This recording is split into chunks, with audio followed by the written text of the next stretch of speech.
bonsoir, ça dépend de l'heure, chers internautes de Chira Bakayamba TV, en direct de Kinshasa. Vraiment, toujours ensemble, le 1er juin, le mariage à mon frère, mon grand frère que j'aime beaucoup, Godembia. La maman a dit à la maison communale de Kassabou. Vraiment, il est très kitoko. Vraiment, le mariage, mon grand frère que j'aime beaucoup, mon ami, il y a un son ex-abino. Mon yaya, mon ami, mon conseiller, et moi aussi, mon pété, à Zone Saranga, vraiment. La maman a dit vraiment, banda bakala kala lelo a honoré Sali Kitoko Makasi. Vraiment, merci beaucoup. Et mariage, le bito kutana, 4e mairie, merci beaucoup. Vous s'abonnez toujours. C'est Chira Bakayamba TV. Restez. Makambo ezali Godembia de longues jambes. Voilà, merci beaucoup l'homme fort, monsieur Godé. L'homme avec un grand H majuscule. Qui c'est là, Milolo, a bien à ma Makambo ezali. Merci beaucoup, nous voulons recevoir la princesse.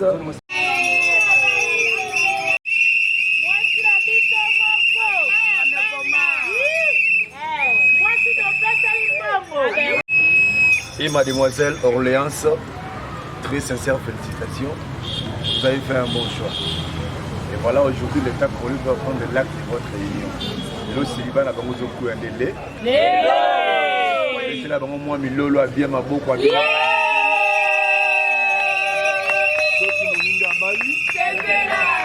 Moninga Zui. Kanda te Zoua, tiene maman Orléans. Bethlehem,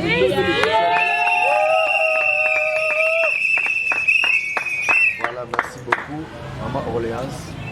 Beaucoup de respect vis-à-vis à ces beaux messieurs. Regardez vos enfants. Regardez vos enfants. Makambo ezali. C'est qu'il a l'envoi du Lolo.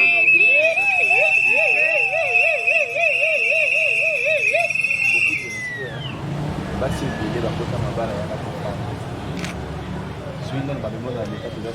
Voilà, c'est l'arrivée de monsieur le maire, monsieur le bourgmestre de la commune de Kassaboubou, monsieur Masson, mon point fini. Vous avez bien ami Lolo bien.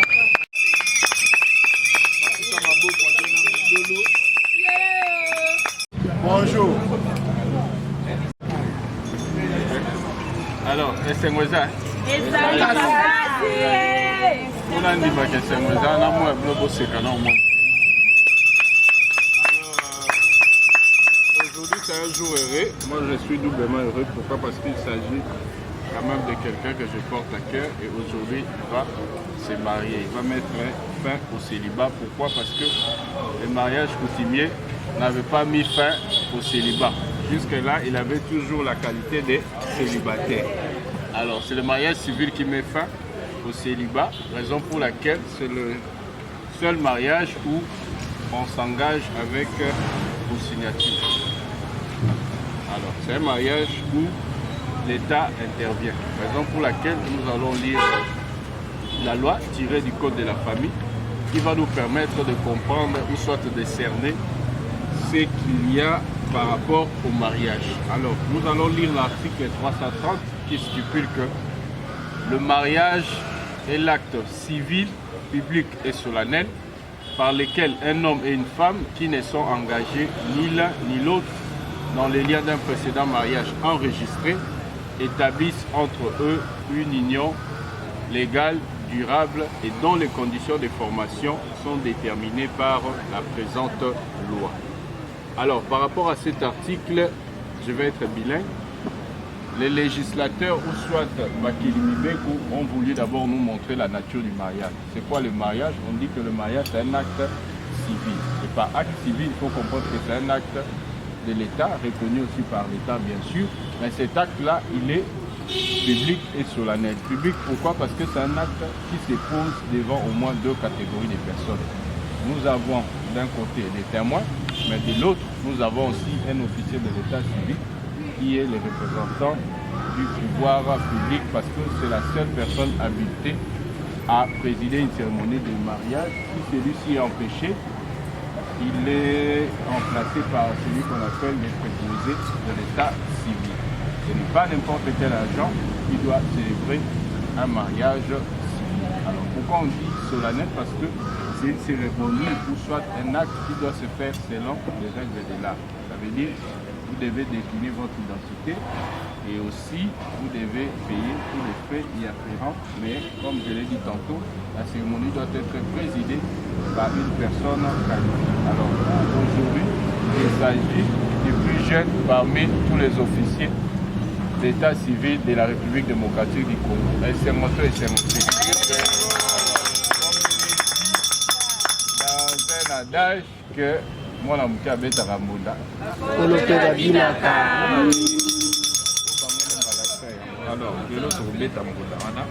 Alors, on dit par cet acte-là un homme et une femme.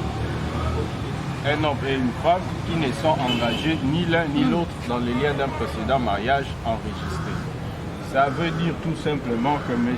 Mia Mamugode et Mademoiselle Mutomo Sifuku Orléans. Oh, ok. Alors, tels qu'ils sont là, ça sera leur première fois d'être inscrits dans un registre de mariage. Cet homme et cette femme, ils vont maintenant établir une union qu'on a qualifiée de légale parce que maintenant ça va respecter la loi. Et ceci durable, pourquoi? Parce que l'État fait à ce que deux personnes qui s'unissent puissent rester ou soit demeurer le plus longtemps possible. Pourquoi? Parce que par rapport à cette union vont découler des enfants et ensemble ils vont former une famille et pour que la famille puisse subsister ou soit exister le plus longtemps possible, elle doit avoir ses initiateurs, c'est-à-dire les parents doivent demeurer le plus longtemps ensemble. La dissolution, non, les conditions de formation, les effets et la dissolution, nous aurons à le découvrir chemin faisant. Alors, nous allons passer à l'article 334. Cet article nous parle de la liberté du mariage. Il stipule que le mari, tout individu, a le droit de se marier avec la personne de son choix, de sexe opposé et de former une famille. Je dis, tout individu a le droit de se marier avec la personne de son choix, de sexe opposé et de former une famille. De son choix, de sexe opposé et de former une famille. Alors aujourd'hui, est-ce que nous pouvons dire que M. Mia Mbambo Godé, vous avez choisi librement Mademoiselle Mutomo Sifuku Orléans?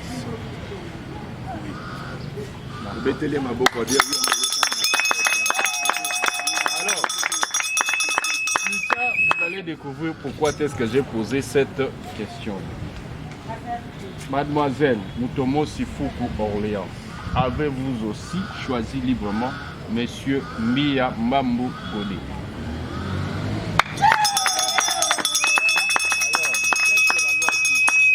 Vous devez choisir librement, mais une personne de sexe opposé.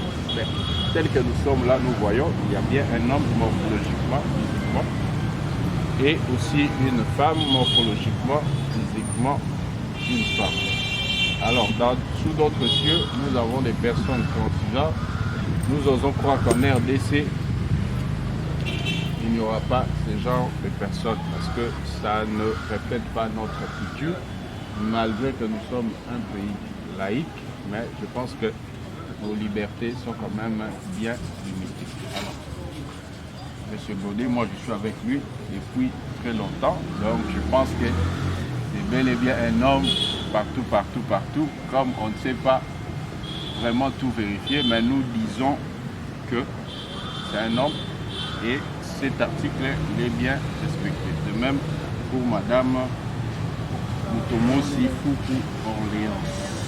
Parce que dans d'autres cieux, ou sous d'autres cieux, nous avons des personnes transgenres. Pour ne pas toucher les sensibilités. Alors, on a dit de sexe opposé et de former une famille. La famille Outa et Bandeli, Yakila, si ça veut dire l'école gardienne ou maternelle, on nous a dit que c'est papa, maman. Et ici, je vois papa, maman, les enfants. sont au milieu. Bazan milieu. Ok, alors, le paix, la moindre pouvoir, l'État Pessanga, je pense que je peux aussi prophétiser pour la bango. Bango, j'entends 10.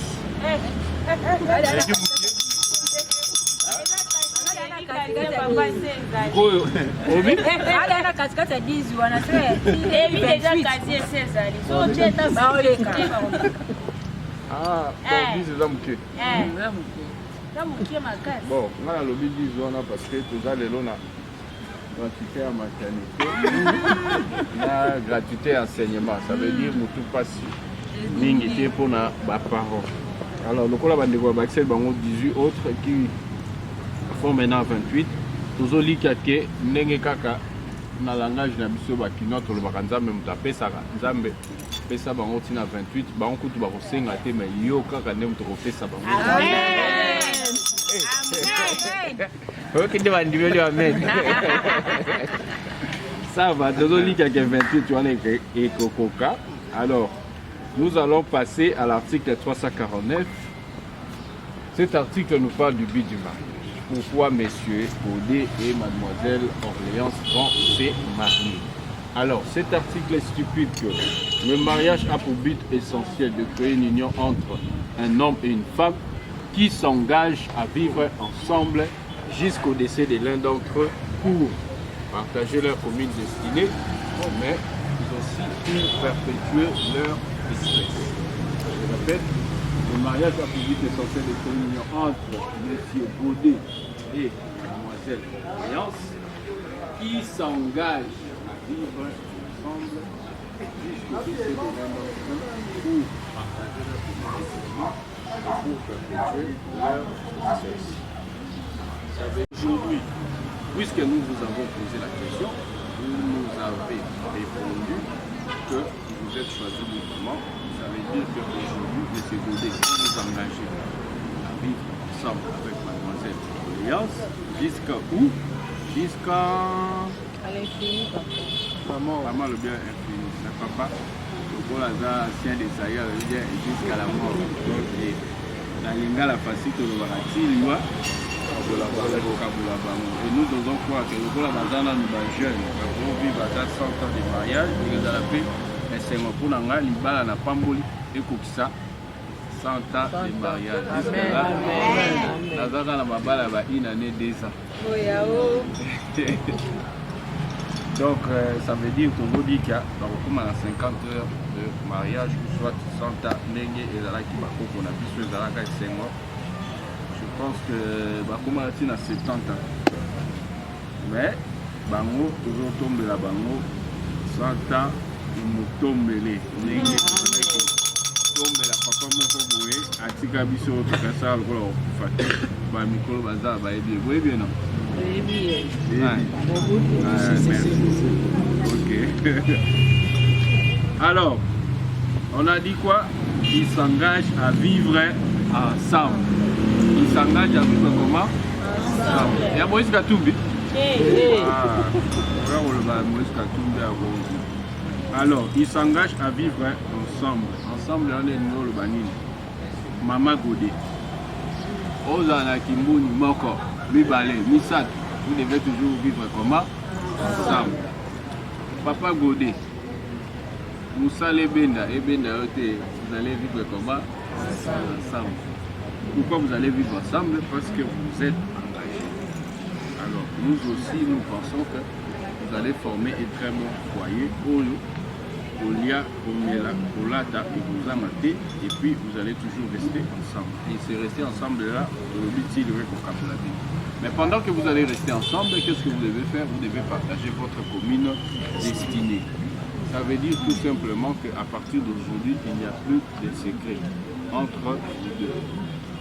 Vous devez vous partager de tout et de rien.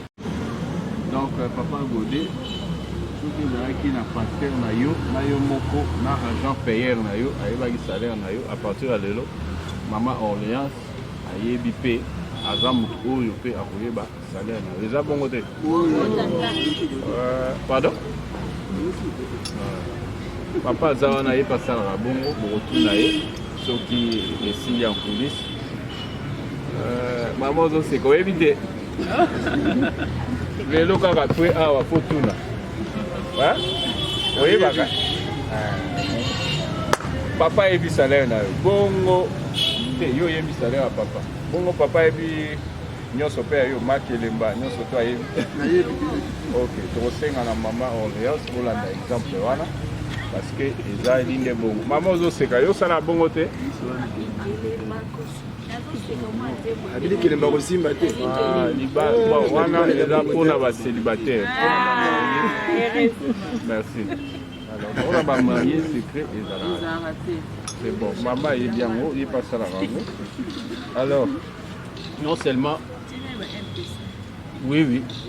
Maman, tu as alors, balobi les sous et bongi na bino pour perpétuer votre espèce. Ça veut dire, bana wana o ba 28 wana.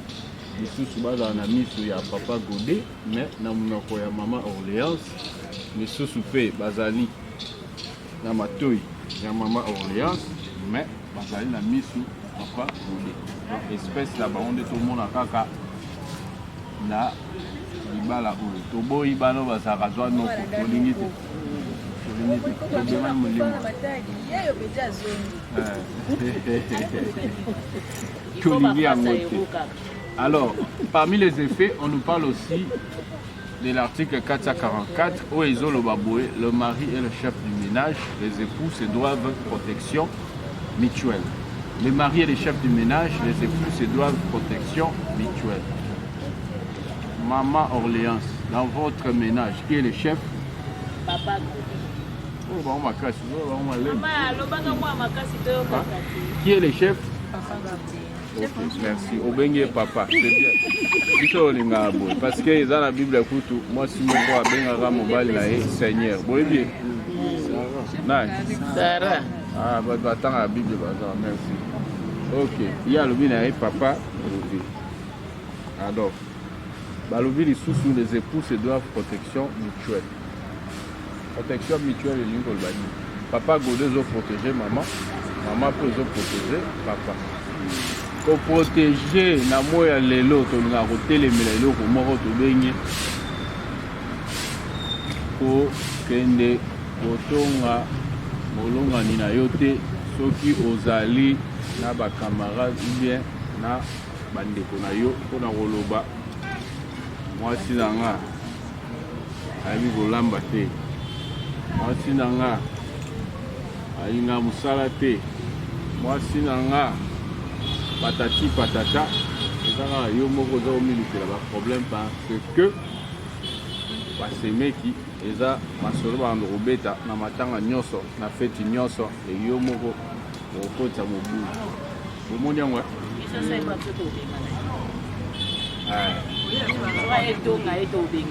ok mama yo baobenga mama pe yo pe na part na yo so oza na bamakopa lobaka mobali na nga eza bien asanga nyonso bien mpona koprotéger mobali na yo. Alors yango wana tolobi boye vous devez vous protéger mutuellement. Alors loko eza libala eza eloko ya esengo tokosuka na article moko parce que ezali nango osete oyo tobanda kotanga baarticle banda tobandaki baolalisa bato awa.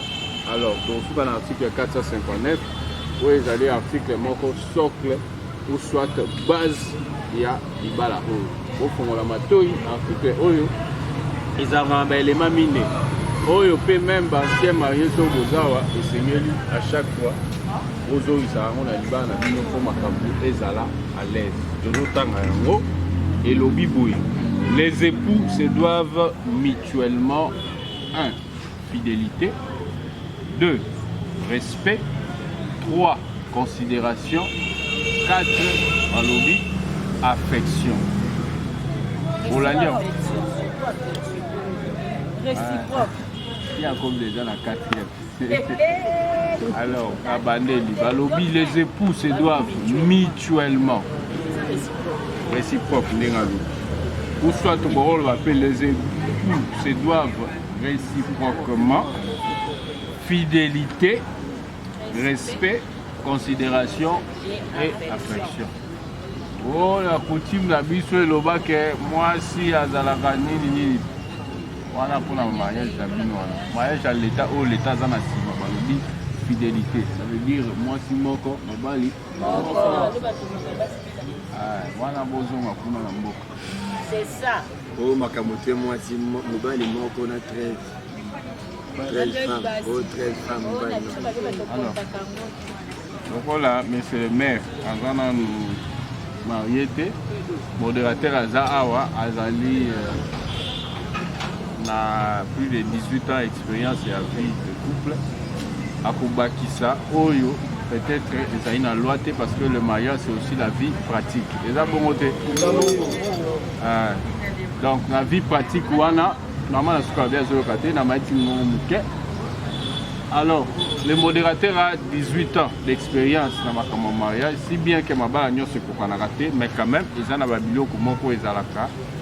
c'est répétitif ou soit très très important ou ils ont ma balle. Alors, il y a un peu maloba, après ça, moi, commentaire mouké pour que tout évolue, mais aussi, bateau bazo balana, na biso bato tikalisima, ba célibataire, na ancien marié.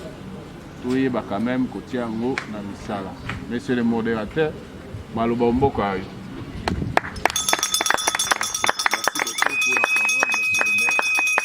Voilà, mon ami Godet et Maman Orléans. Ndenge Toto Lobawa, monsieur le maire, a parlé sur l'article Moko 459. On va parler sur la fidélité.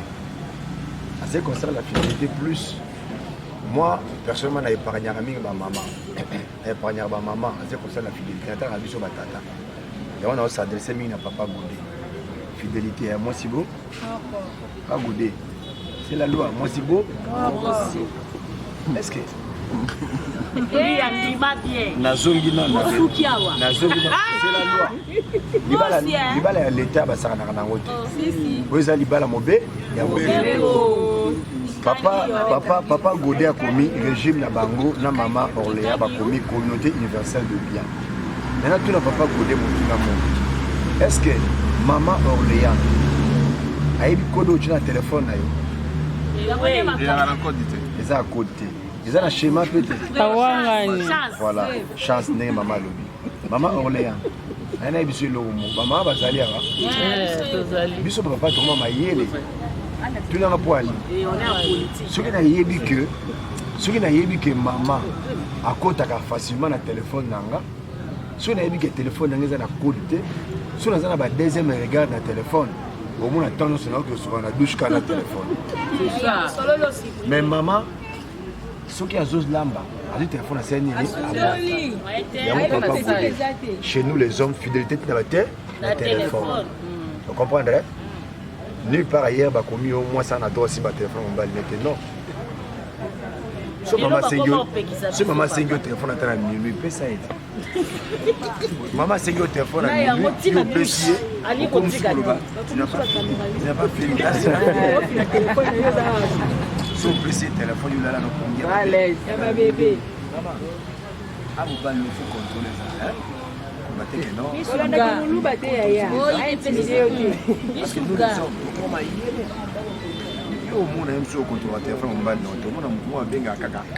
par exemple, madame Logo a yebi qui n'observe pas madame Logo a yebi qui n'a pas la peine à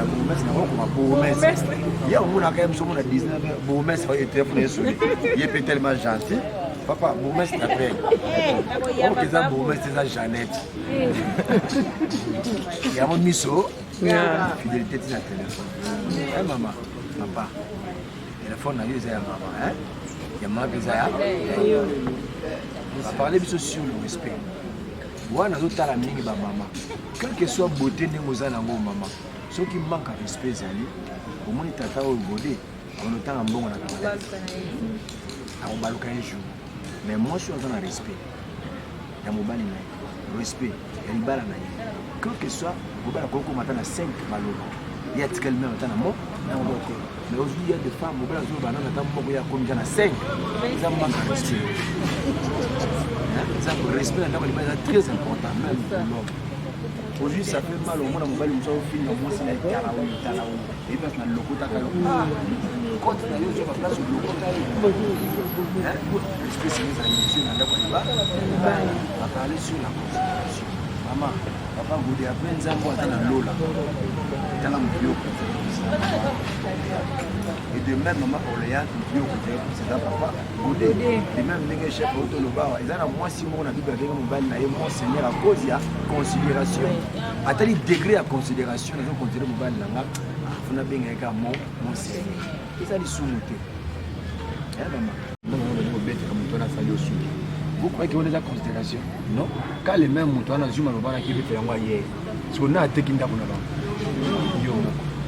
pour chiter, va parler sur l'affection. Affection, c'est un marmite, c'est un d'accord. Affection, c'est un sur les actes, au sentir, on a coupé l'affection, les actes. Oui, on va couper un nez. Au moins, les policiers sont bons que les patriotes. Maintenant, on a un nez. Pourquoi les bossons sont là? Rando, ceux qui peuvent couper comme ils vont affection, les actes sous nous. Au fond des beaucoup de célibataires, dès le moment où le temps chef a donné des canaux, on va marier, papa nous a place au moment où on va faire son il va la faut autant bola coller au limite sur chérie là. Est-ce que maman sur les ça? Non pas vérité. Sur les ça toi. Non papa sur les ça. Même les politiques avec un peu retard hein. Maman, allez à Goliath. Nous il pas Goliath à Goliath. On n'a d'accord. Ana clan on a d'accord. Nani nafu. Au moins lobby dimanche sur l'embellir pour nous d'accord lobby dimanche mais quand on peut connaître ça au juif et la chérie là pour fan c'est ma cola on a fait le héros hein on va héros bas fan type na Godé awa on dit qu'on laisse Godé si on attend à retourner après je vais vraiment au 5 minutes on peut se bébé là asa bébé tant aussi sur les ça avant qu'il s'aille, ils ont ma foute en Dakar et Karma à Opamson. Opamson, t'as la commission. Le bête là, il m'a beaucoup bien. Voilà, merci beaucoup, sans plus tarder. Toujours les gars, consentement, c'est le moment le plus important. Et d'ailleurs, chef a pris si bango, 12. Après, chef avait 12, 10. Bana wana bon les attaques de papa Godé tu yoka na talanga na papa chef pardon pour chuter papa Godé obali mwana ba te pas comme arrivé anda maman toi tu restes à la maison non maman so ya le bilo que au mère après yo pour venir épouse péria yo mbali mère après na péria vous comprenez so ya msima comme ça za bokena mais on va la ko exiger ya papa père après voilà merci beaucoup sans plus tarder toujours les canaux consentement et c'est le moment le plus important où yo papa Godé et maman Orléans bazo la bataille parce que au l'état zo kangana c'est l'on a besoin de et on te hôtel mais ça va couper battre ma place bazali pour ça il va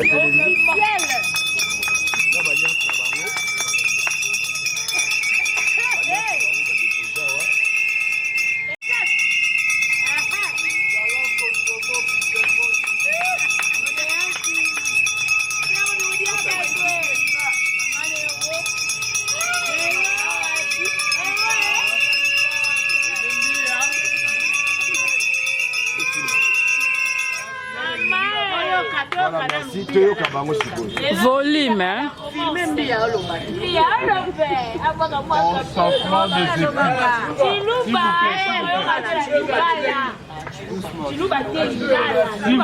S'il vous plaît. Consentement des époux. Monsieur Mbia Bambou Godé, consentez-vous à prendre pour épouse légitime Mademoiselle Mutomo Sifuku Orléans ici présente? Tout le télé ma boca.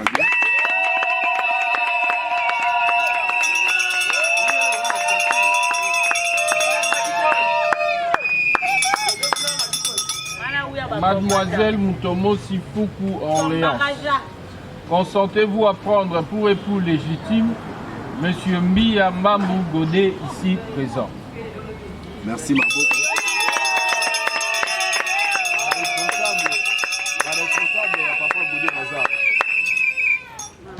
Oui, merci maman.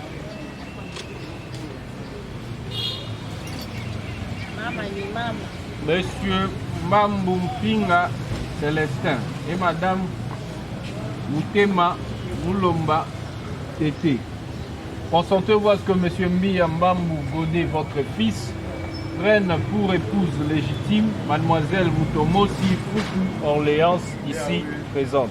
Oui, je Merci.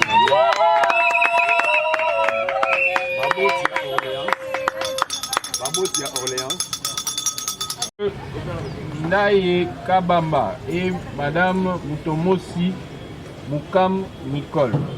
Consentez-vous à ce que Mademoiselle Mutomosi Fuku Orléans, votre fille, prenne pour époux légitime Monsieur Mbi Mbambu Godé, ici présent? Oui. Alors, en foi de foi, je vous unis légalement par le mariage civil avec régime matrimonial, communauté universelle de biens, ceci en présence de Monsieur et Madame Nankara Mpete Pierre, Pia Zouzi Catherine, ils sont là. Chers mariés, je vous présente mes sincères félicitations. Vous êtes des parents assistance, là que ça va célibataire, nous sommes dans un homme.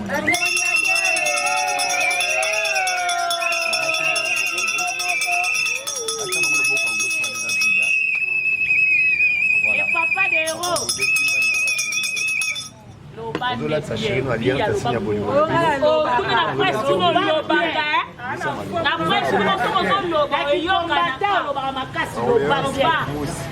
Volume. Na signe ya bolingo na ngai ya ozala mama ya bana ozalaka déjà wana c'est que continuer sur kopesa bana 28 de balo.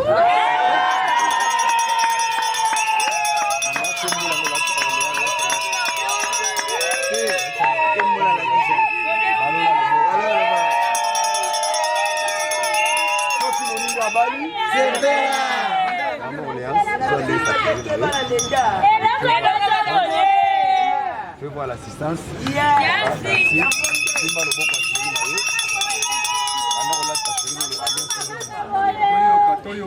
Maman Nero.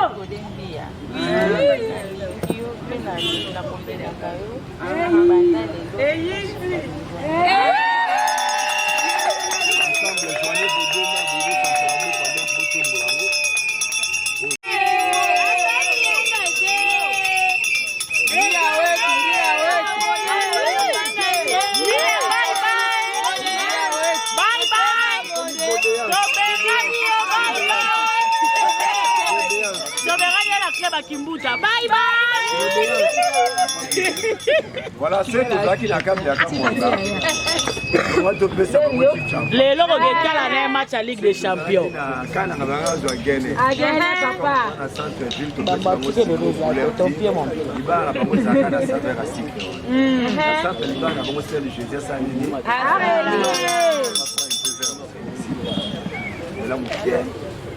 Qui est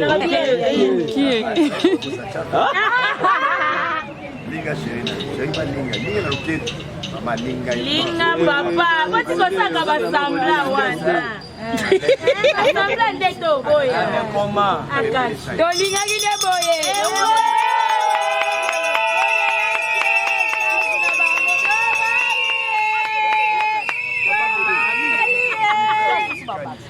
Maman, tata mosa muluba ngayo. Yeah.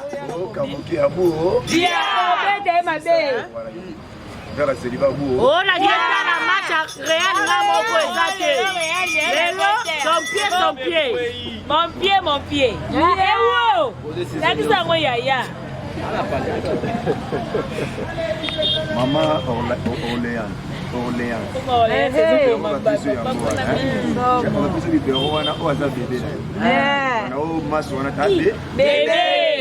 Bébé Godé.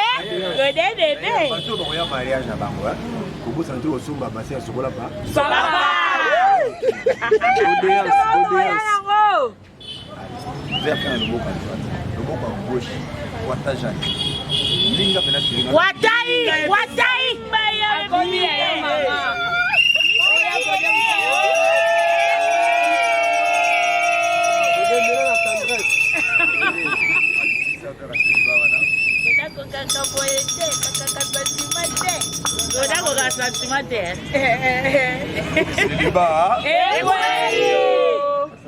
bisous, les bisous, les bisous, les bisous, les bisous, les bisous. Bisoutage. Papa, ça pas.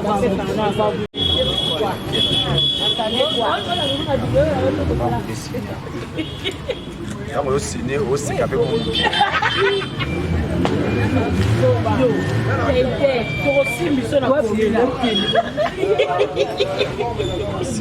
Dans la photographe, Maman Orléans.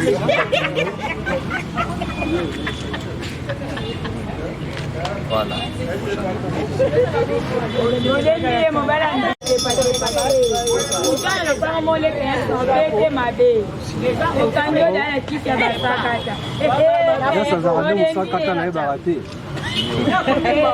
Ah, maman.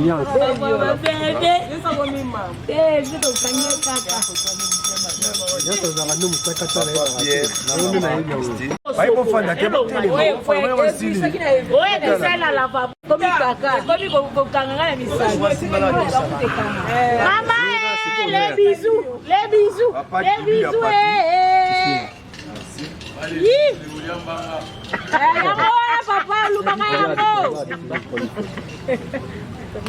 Regarde,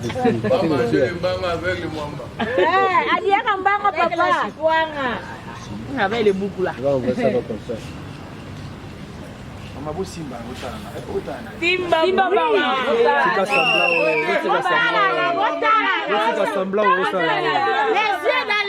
Les yeux dans les yeux. Les yeux dans les yeux. Aujourd'hui,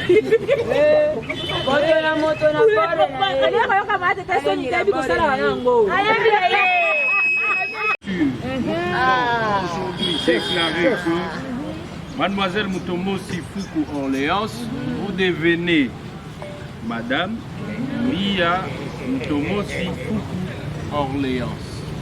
Encore une fois de plus, félicitations. Voilà, merci beaucoup. Qui commence bien. Fini bien. Félicitations,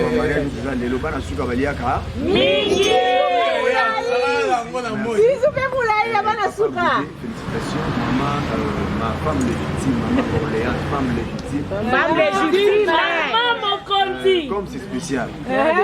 3 baisers sauvés. 1 baiser, qui est dans la gauche. Deuxième baiser, vous avez la droite. Dans le centre, vous allez vous. Les jours les plus longs.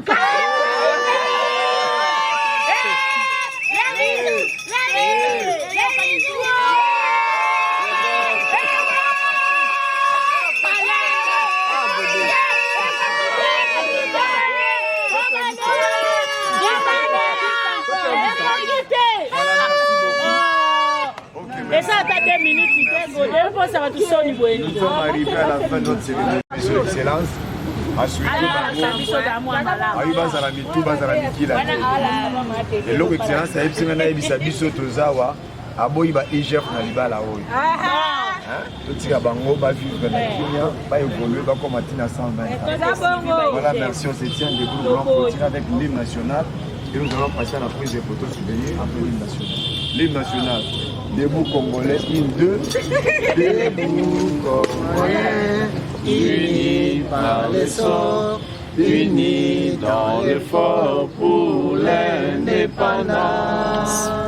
Restons enfants, longtemps courbés, et pour les morts, prenons les plis d'éléphants dans la paix au peuple ardent.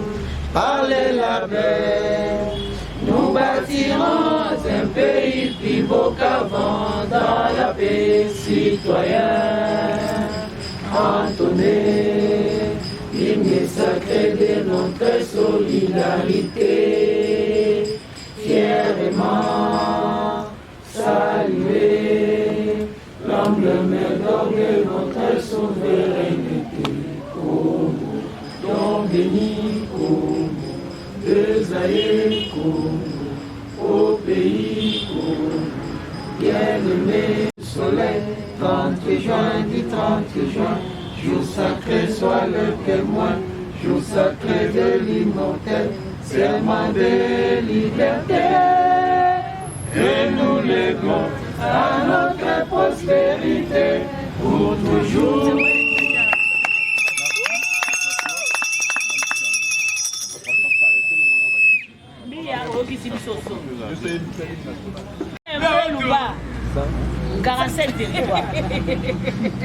Présentez vos anneaux. Oh, il y a solo. Il y a solo. Il y a chirurgie.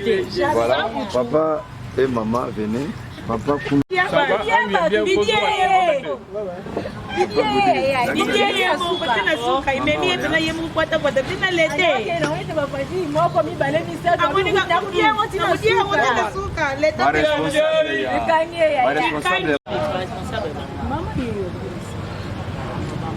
est-ce que biso to bima? To bimi. To bokati biso. Non, non, non. Mais